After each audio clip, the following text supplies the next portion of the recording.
If you ever wanted to make perfect cocoa wheats, I'm about to show you how. First, you get the milk or water. I recommend 2% milk. It's going to be creamier.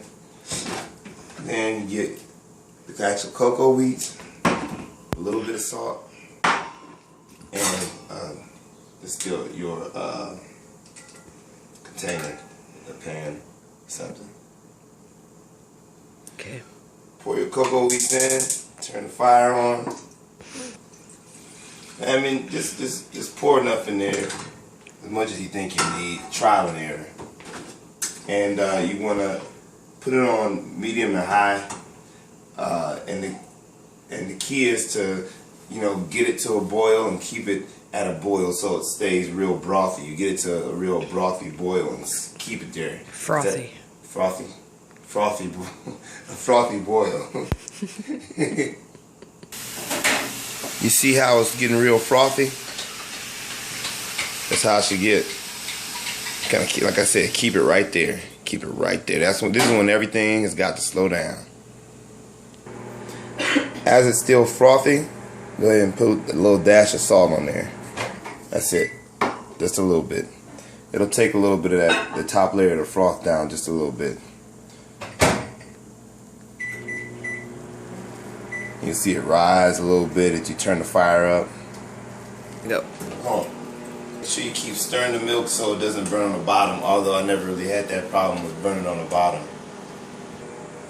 Alright, so now this is where usually people start messing up cocoa wheats. You put too much in there too fast and it gets too hard too quickly. So this is what you want to do.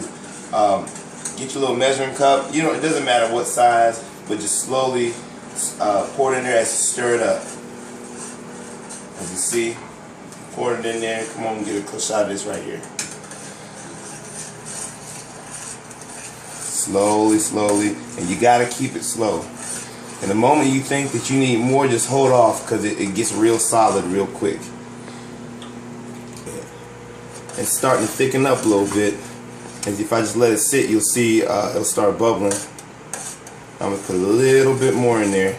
Because as soon as it cools down and I turn the fire off, it gets hard. So you want to create the perfect level of consistency with this. See right there, I think that's got it, because it's going to harden up and you still got to put a little sugar in there and butter in there. So I'm getting it real creamy and I'm turning down the fire now. I'm going to start turning down the fire down so it starts bubbling. My wife just said I should have been saying thicken up instead of harden up, and I say harden up because I'm used to mixing cement and stuff like that. But it's thicken up. So as you see right here, it's about that thick. So that leaves room for cooling and thickening up, but then you can, you still gotta add your sugar, which is gonna loosen it up also. So make sure you turn your fire off, safety first. Alright, so now it's a good idea to move the pot away from the area where you were cooking. And now you wanna add your sugar. And you can do this, you can do this as liberally or as conservatively as you want. So come on over here, I'll show you. So just sprinkle it on there. I'm gonna keep it real. I just put it all up in there. Act like I don't use sugar. Stir it up. And you see it's still creamy. So this is gonna be perfect, a perfect batch. So you see how creamy that still is? Max Brady, you see how creamy that is?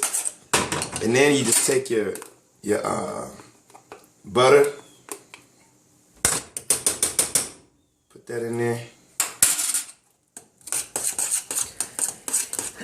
stir it up a little bit, put as much or as little as you need to, and I put mine in the freezer to cool off. You can put it on in the refrigerator to cool off or the windowsill, but that's how you make the perfect cocoa wheats.